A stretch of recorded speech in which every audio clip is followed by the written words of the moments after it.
Joseph, a young man with dreams from God, now standing in chains in a foreign land, sold by his own brothers, betrayed, abandoned, forgotten, taken into Egypt.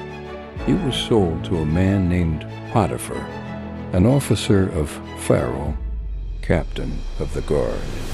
But even there, something unexpected happened. The Lord was with Joseph, and everything he did began to prosper. In the house of his master, Joseph found favor.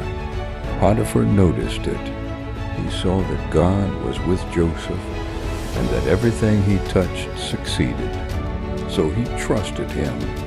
Little by little, Joseph was given responsibility until one day, everything Potiphar owned was placed in Joseph's hands.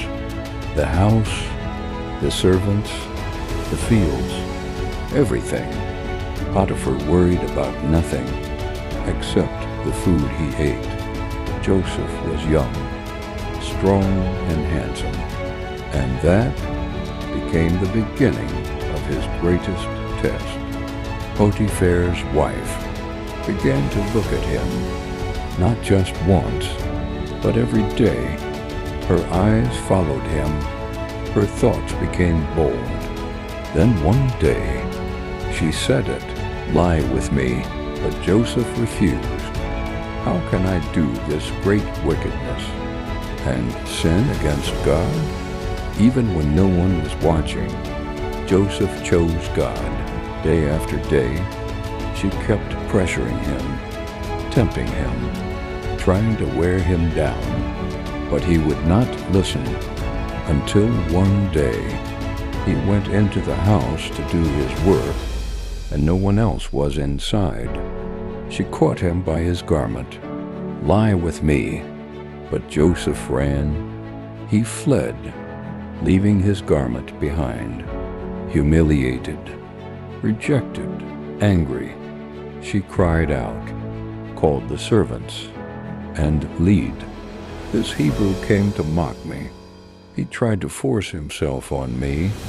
She kept his garment as false evidence. When Potiphar returned, she told him the same story, and Joseph, the innocent one, was thrown into prison. No trial, no defense, no justice, just chains, just silence. But even there, the Lord was with Joseph. Prison, dark, silent, forgotten. This was where Joseph's obedience led him. He did what was right and still suffered. But even in the prison, God did not leave him. The keeper of the prison noticed Joseph, saw something different about him, and soon Joseph found favor again. He was put in charge of the prisoners. Everything that was done there was under his care, because the Lord was with him and gave him success. And then one day, 2 men were brought into the prison, Pharaoh's chief butler and his chief baker. They had offended the king and were locked away. One night, both men had dreams, strange dreams that troubled them deeply. In the morning, Joseph saw their faces. They looked disturbed. "Why do you look so sad today?" he asked. They said, "We each had a dream, but there is no one to interpret it." Joseph replied, "Do not interpretations belong to God? Tell me your dreams." The butler spoke first. "I saw a vine with 3 branches. It budded, blossomed, and grapes formed. I took the grapes, pressed them into Pharaoh's cup, and placed it in his hand."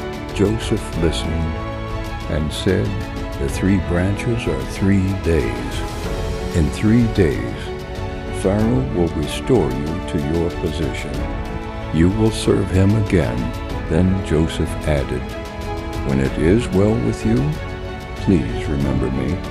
Show kindness to me. Mention me to Pharaoh, because I was taken from my land, and I have done nothing to deserve this prison." Then the baker spoke. "I saw 3 baskets on my head.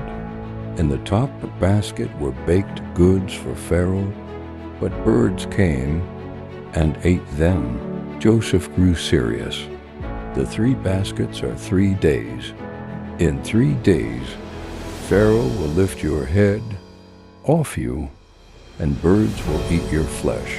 3 days later, it was Pharaoh's birthday. A feast was made, and everything happened exactly as Joseph said. The butler was restored. The baker was executed. Joseph waited. Surely now he would be remembered.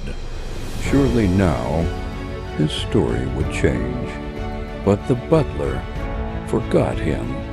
Joseph remained in prison, not for days, but for years, forgotten by men, but not forgotten by God, because even in silence, even in delay, God was still working, and Joseph's story was not over